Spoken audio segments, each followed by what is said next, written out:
El siguiente programa es apto para toda la familia.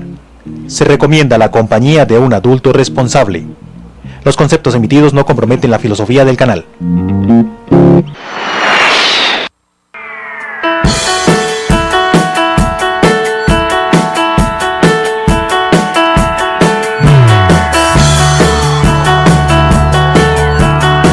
Personería en acción con la comunidad, un espacio informativo y participativo de la Personería Municipal de Tocancipá, bajo la coordinación y dirección del Dr. Álvaro Enrique Páez Rodríguez, personero municipal.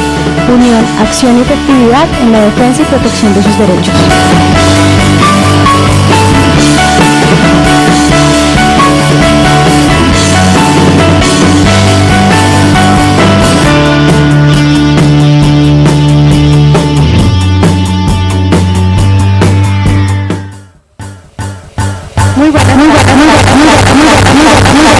Personería de Tocancipá en acción con la comunidad.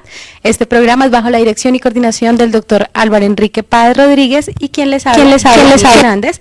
El día de hoy con la compañía de la doctora Elizabeth Nieto, también contratista de la Personería Municipal del Tocancipá, quien nos va a estar acompañando en este programa porque vamos a hablar de uno de los temas más importantes.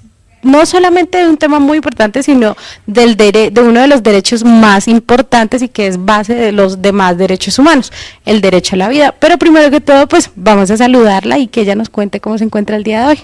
Jamie, muy buenas tardes a toda la teleaudiencia de APT, muy contenta de estar nuevamente en el programa hablando sobre los derechos humanos y pues particularmente el día de hoy el derecho a la vida.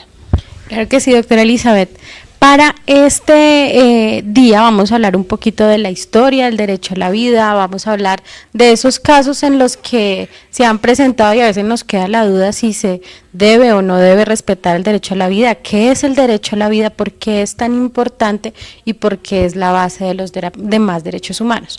Antes de ir con un pequeño clip, yo quiero contarles que ustedes nos pueden seguir a través de nuestra página web www.personeria-tocancipá.gov.co y allí ustedes encuentran todo lo que se hace en la Personería Municipal de Tocancipá, toda la parte de programas, toda la parte de contratación, la parte de convocatorias, todo lo que hace la Personería Municipal de Tocancipá a través del señor personero y también pues con el acompañamiento de todo el equipo de trabajo. Queremos contarle también que ustedes nos encuentran en la Casa de la Justicia, en el segundo piso, todos los días de lunes a viernes. Tenemos un horario de 7 de la mañana a 12:30 y de 1:30 a 4:30 de la tarde, y los días viernes vamos hasta las 3 porque estamos en jornada continua. Bueno, y para empezar con este tema tan importante el día de hoy, entonces vamos con este pequeño corto de la Defensoría del Pueblo con la autoría de la historiadora Diana Uribe. Personería en acción con la comunidad, un espacio informativo y participativo de la Personería Municipal de Tocancipá, unión, acción y efectividad en la defensa y protección de sus derechos.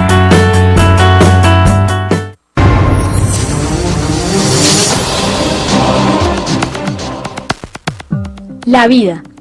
¿Por qué es tan importante para los seres humanos? ¿Qué significa para nosotros el estar vivos? ¿Qué es exactamente? Un hecho biológico por el cual late el corazón, se llenan de aire los pulmones, se activa el cerebro y circula la sangre por nuestras venas. No, vivir es mucho más que eso.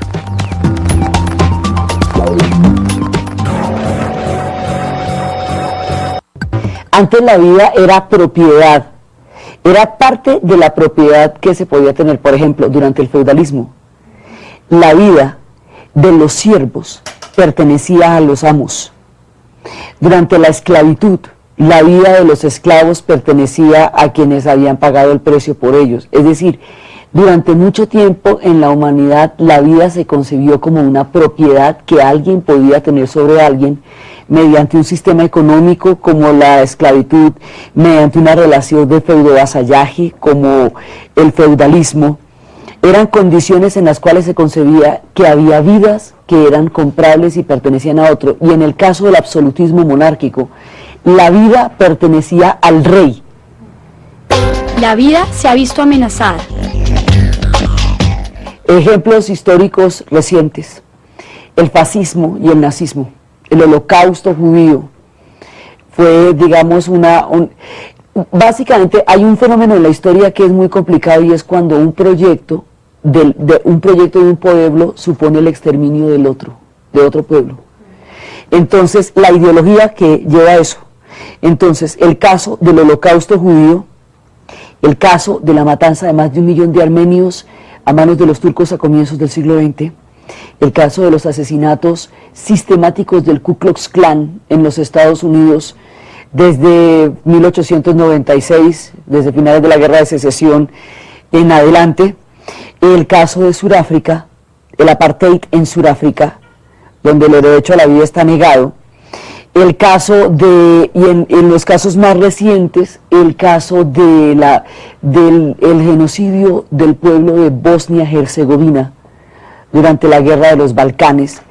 Digamos, cito esos casos porque son casos en que específicamente el objetivo ha sido privar del derecho de la vida a un pueblo por el solo hecho de pertenecer a él. Todo ser humano tiene derecho a la vida, la libertad y la seguridad de su persona. Artículo 1, Declaración Americana de los Derechos y Deberes del Hombre, 1948. La vida, un derecho integral. Entendiendo la vida no solamente como el acto orgánico de existir, sino como un conjunto de derechos y de posibilidades que goza toda persona por el hecho de haber nacido. No es solamente estar vivo, es estar vivo en condiciones de libertad, es estar vivo en condiciones de integridad. El derecho a la vida es un axioma, es decir, es un derecho evidente por sí mismo. Del derecho a la vida se derivan todos los demás. No puede existir la libertad, no puede existir la igualdad, no puede existir la libre expresión si no existe la vida misma.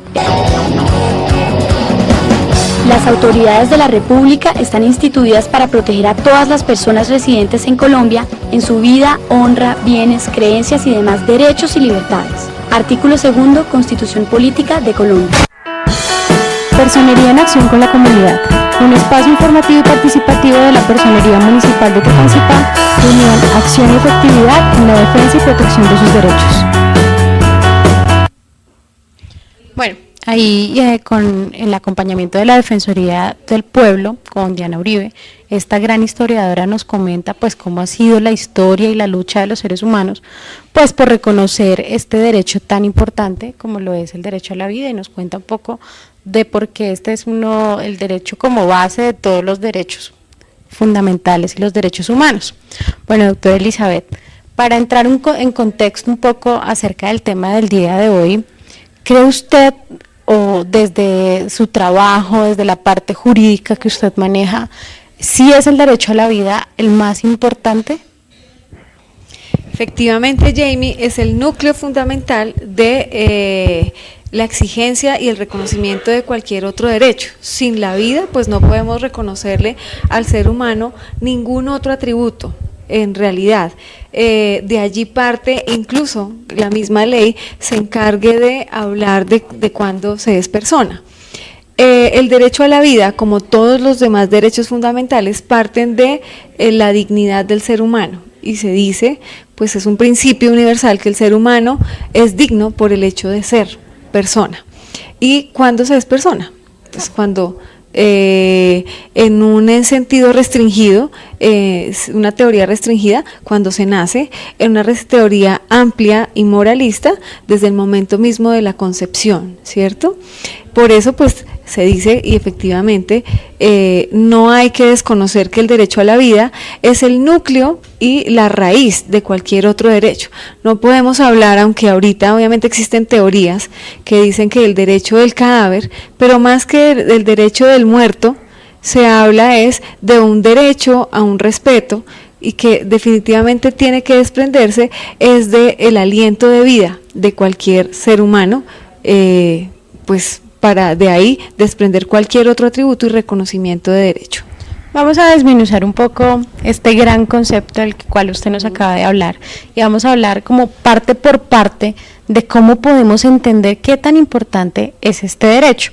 Y una de esas partes que usted nos mencionaba hace un momento es desde el momento de la concepción, se habla de vida. Pero entonces pues hemos visto también muchos casos con personas con muchas ideas donde se habla, por ejemplo, de aborto, se habla de que desde el momento en que cuando hay un embrión que no es vida, es simplemente un embrión. Entonces, porque nosotros hablamos acá desde el aspecto jurídico, desde las leyes, desde la norma, desde los derechos, ¿cómo sabemos cómo se protege hoy ese derecho? ¿Cómo se ve hoy desde la norma? Si es un embrión o si desde ese momento ese embrioncito tiene derechos, o cómo se ve esa parte hoy en día. Bien,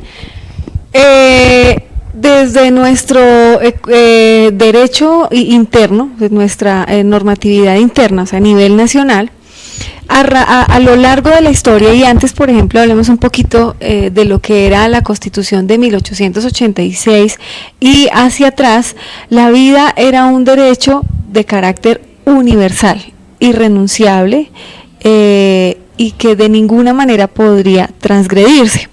De ese modo, y bajo ese concepto tan universal y, digámoslo así, tan hermético, no cabía ningún acto o hecho que permitiera transgredirlo. Entonces, hablar de aborto era hablar de asesinato, hablar de eutanasia también. Pero nuestro desarrollo, y a través de jurisprudencia, es decir, a través de lo que han hecho las altas cortes y particularmente la Corte Constitucional a partir de la Constitución de 1991, ha dado un giro total a ese concepto y digamos que ha relativizado el valor de la vida. Relativizado no en el que depende hacia quién o hacia qué, sino que a través de una sentencia muy polémica, por primera vez en el año 1997, la Corte Constitucional habla sobre el derecho al aborto, ¿sí? Y es el derecho, en realidad, que tiene la madre a disponer de un embrión cuando no supera, y dice, ahí es en donde empieza el criterio y un concepto técnico, otro muy científico, donde dice que podría en 1997 la Corte Constitucional primera, además que había en nuestro país, dice, pues es que la madre podría abortar ese embrión del día 1 hasta los 3 meses, porque hasta ahí no se es persona, era la primera teoría, no se era persona. Otros decían, pues, los magistrados, y me acuerdo mucho del doctor Álvaro Gaviria, ya fallecido, que se era persona cuando se creaba o se desarrollaba en el embrión la médula espinal, o sea, cuando empezaba a tener sentidos, ese esbozo, él habla de un esbozo de persona. Entonces él dice, ¿por qué no? Es un derecho de la mamá, si ella no quiere, pues definitivamente no tienen por qué obligarla, sin entrar a mirar nada más. Ya bajo un desarrollo, obviamente, eso es adoptado, la teoría, por muchos, pero para nuestro concepto muy católico además y muy conservador, no se permitía esa relativización del principio de la vida, como que es para todos y es inviolable. Nadie puede bajo ninguna circunstancia, y además la otra teoría dice es que se es persona desde el momento mismo en que se concibe. Tan es así que así lo desarrolla nuestro Código Civil. Se es persona desde el momento en el que se fecunda.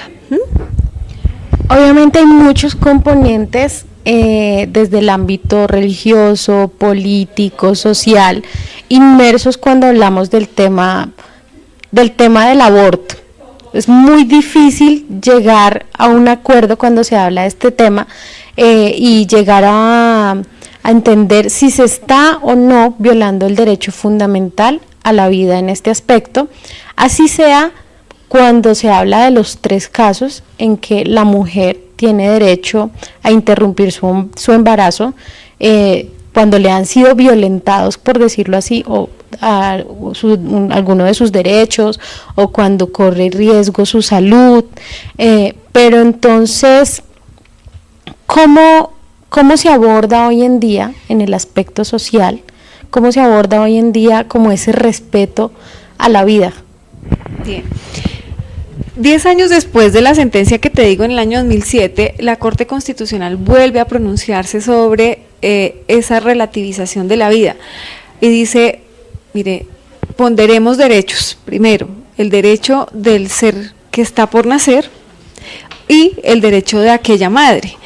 Y regula, en realidad, entra más allá de decir, no en todos los casos estaría permitido ese aborto, sino como tú lo dices, particularmente en 3. El primero, cuando ese embarazo ha sido fruto de una violación, un acceso carnal violento.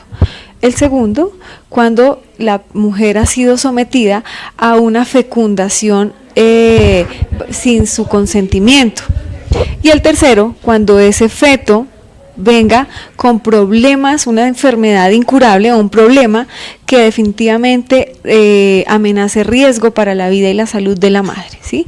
Casos puntuales que tienen que estar, el último muy documentado y efectivamente probados que ese embarazo, yo lo quiero interrumpir porque me ha generado un desequilibrio psicológico, ya que es víctima de una agresión sexual y pues obviamente yo no quiero seguirme victimizando, así lo ha establecido la Corte, pero en todo caso ha dejado y ha permitido para los 3 casos que quienes lo practiquen, incluso sean los médicos de la EPS en donde se encuentra la mamita, y ellos puedan también hacer objeción de conciencia, es decir, aun cuando así lo permita la norma, yo no le voy a practicar eso porque va en contra de mis principios éticos, profesionales y morales.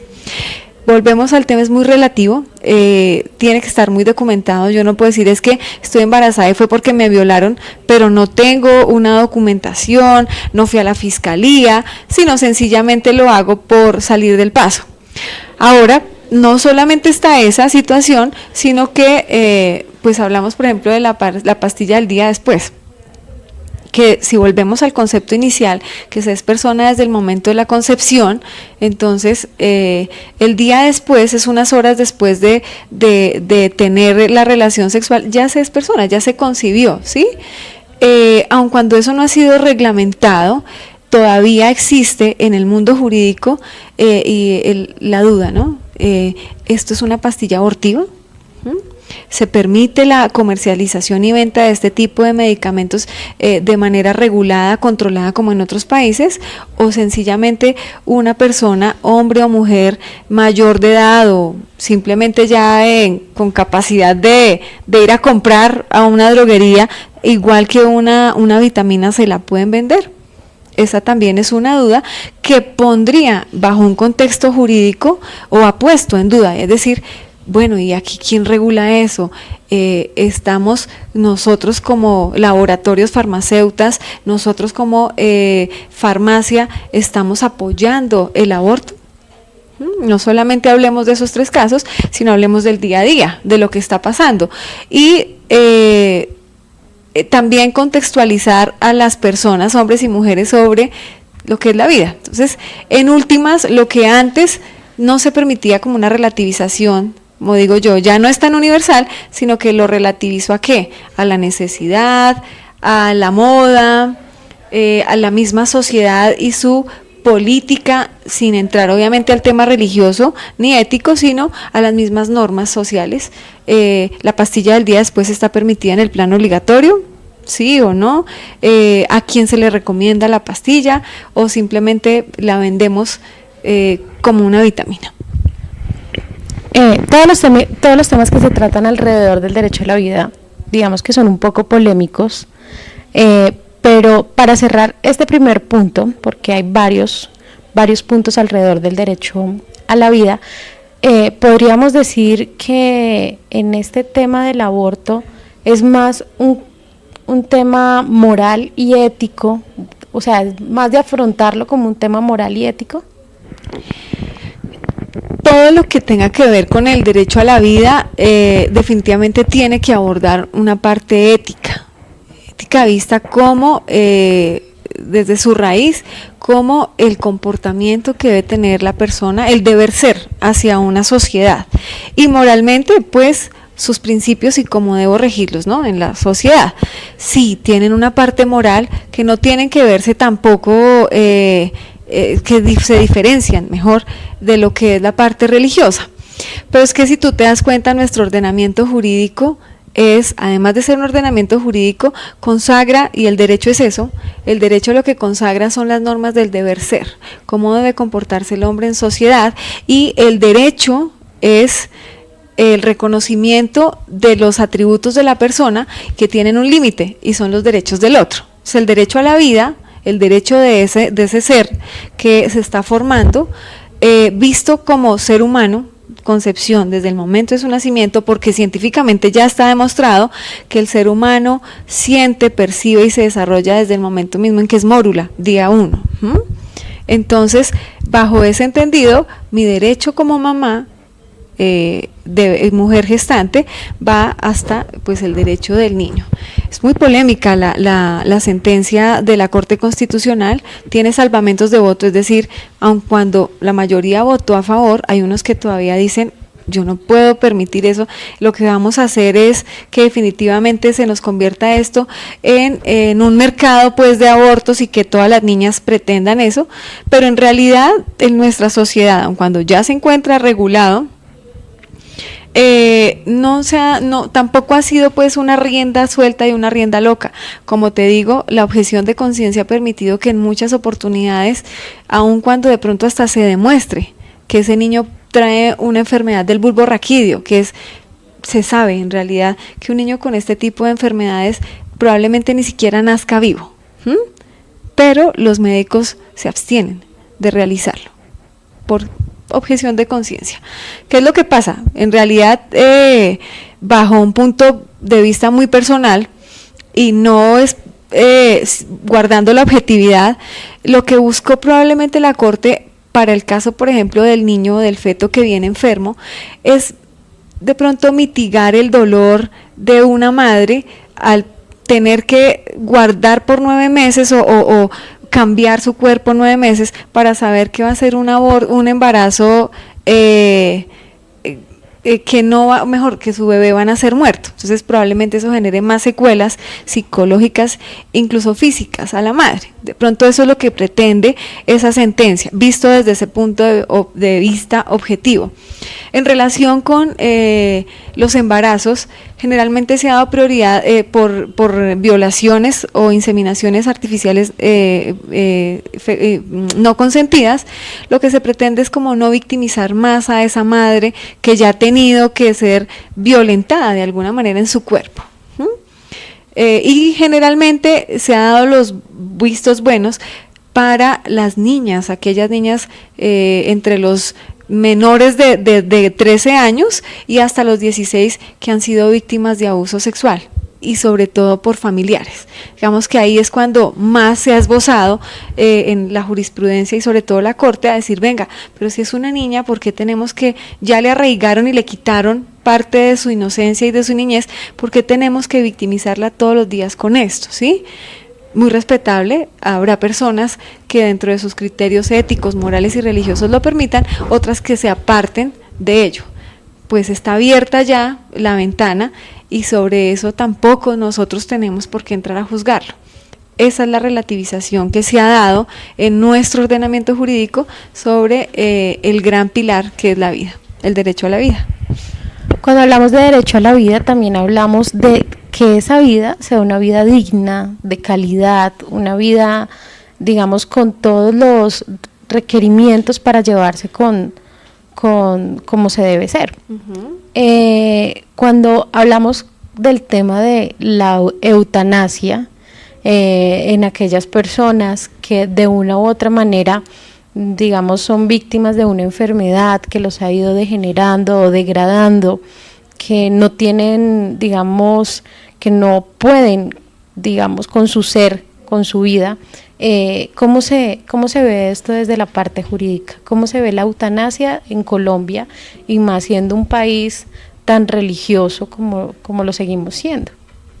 Sí, al igual que todo lo que relativiza el principio y el derecho a la vida, También es a partir del año 1991 cuando se empieza a hablar sobre la eutanasia como la posibilidad y el derecho que tiene el enfermo terminal, es decir, aquel que lo único que tiene en esa etapa de la vida en relación con tratamientos es un cuidado paliativo para el dolor, mitigar su dolor mientras que se termina su vida a través de, pues no sé, de la evolución de su padecimiento.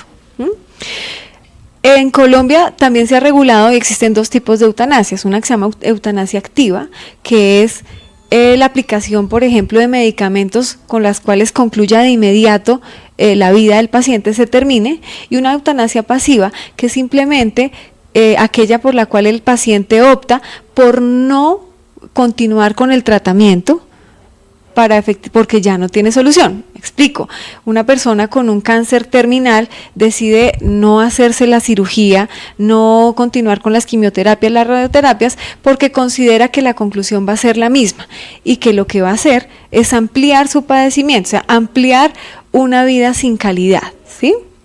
Es eso a lo que refiere la eutanasia. En Colombia se permite a las personas bajo el concepto del derecho a una vida digna, en condiciones de dignidad, con calidad, que pueda en cualquier momento dar su consentimiento al médico tratante para que termine el tratamiento, o mejor, para no continuar con el tratamiento prescrito o con el que ya o con el que debe iniciar, eutanasia pasiva, ¿sí? Y eso no genera ninguna polémica, porque también de ahí se desprende, por ejemplo, el derecho a el libre desarrollo de la personalidad. Si yo ya no quiero continuar con eso, pues nadie me tiene por qué obligar, y simplemente las entidades de salud me tienen a mí que prestar los servicios paliativos, ¿sí? Para el dolor, el cuidado, incluso psicológico, pero no más. Está permitido, y digamos que es una decisión exclusiva del enfermo terminal. A contrario de la eutanasia activa, que implica una acción por parte de un profesional de la salud para introducir un medicamento letal en el cuerpo de la persona, en Colombia se ha desarrollado con sumo cuidado y ha sido incluso esquivo para la misma Corte, porque eso es un pensamiento, como tú lo decías, muy liberal, que se adopta en nuestro ordenamiento bajo la línea liberal que viene de Europa, y dice, pues si yo soy el dueño de la vida, yo tendré derecho a terminarla en el momento en el que así yo lo decida. No somos tan amplios en Colombia, y pues obviamente tenemos un concepto muy religioso, que el dueño de la vida es Dios, independientemente del Dios al que tú creas, y que Él es el único que puede terminarla. Hasta hace apenas unos 4 años, la eutanasia activa en Colombia era un homicidio por piedad. O sea, si tú como médico generabas o le dabas a tu paciente una inyección letal, que simplemente le parara sus órganos y su padecimiento, le estabas ayudando a morir, pero para ti eso era un homicidio culposo, o por piedad, se llamaba así, para quitar y mitigar el dolor de ese paciente terminal, ¿sí? Ya apenas hace 4 años, la Corte ha sido más amplia y ha dicho, pues no, porque es que viene el derecho a morir dignamente, ¿sí? Además del derecho a la vida, yo tengo que morir con dignidad, y si yo ya no quiero ese padecimiento, no estoy tampoco obligado a hacerlo. Es un tema muy amplio, pero al igual que el anterior, ahí existe objeción de conciencia. Los médicos pueden decir, y en Colombia en realidad no ha habido el primer médico que diga, venga, yo le aplico, salvo el que escuchamos hace poco de una reconocida institución en donde pues sí, lo sugirieron, pero ellos también se abstienen por temas éticos en realidad. Un tema bastante complicado, ¿no?, de tratar. Demasiado. Y es que nuestros televidentes dirán, bueno, pero ¿por qué se hablan de estos temas? ¿Por qué se habla de aborto, de eutanasia, de las opciones que tienen las personas?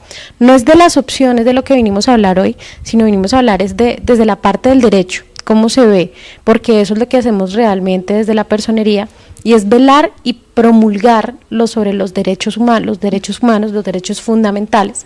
Y uno de ellos es el derecho a la vida. Y como el derecho a la vida es el que protegemos, el que debemos proteger todo el tiempo, porque de ahí dependen los demás derechos, de ahí salen todos los derechos, que el derecho a la libertad, que el derecho a la educación, que el derecho a la salud, que de ahí esa es como la base o la semillita. O sea, cada uno de nosotros representa como esa semillita, la vida. Otro de los temas, y creo que nos vamos a quedar cortos en estos porque ya se nos está acabando el tiempo, es el tema o la parte de cómo se ve desde la justicia, el derecho, cómo se ve desde la justicia, la parte en que cuando se condenan a las personas a muerte. Sí, nos están informando que se nos ha acabado el tiempo. Vamos a dejarlo en el tintero si quieres y luego lo esbozamos. Bueno, ya. Sí, corto. En realidad hablamos de la pena de muerte. En Colombia pues aún no ha sido regulado, precisamente porque todavía tenemos generalizado el derecho a la vida como el principio universal, y yo creo que para ese desarrollo jurisprudencial pasará bastante tiempo. Ya de hecho incluso hubo se quiso realizar una constituyente para aquellos abusadores y violadores de niños que tuvieran pena de muerte, y no alcanzamos, por plena concepción religiosa y moral de nuestro país, no se logró. Bueno, ¿qué le parece? Yo le voy a hacer acá una propuesta en cámara, si ella me va a decir por qué me pregunta esto acá.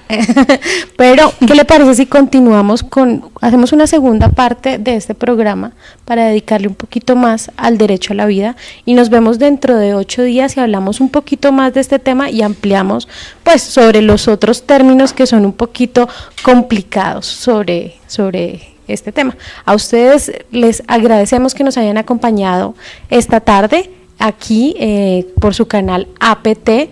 Recuerden que este es un programa de la Personería Municipal de Tocancipá. A la doctora Elizabeth, muchísimas gracias por acompañarnos también, por regalarnos un poquito de su tiempo y de todo ese conocimiento, y nos vemos entonces el próximo martes desde las 4 de la tarde aquí por su canal APT.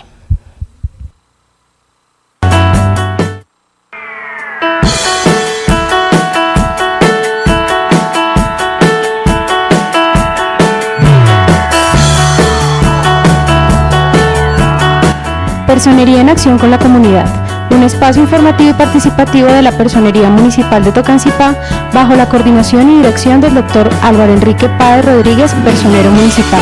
Unión, acción y efectividad en la defensa y protección de sus derechos.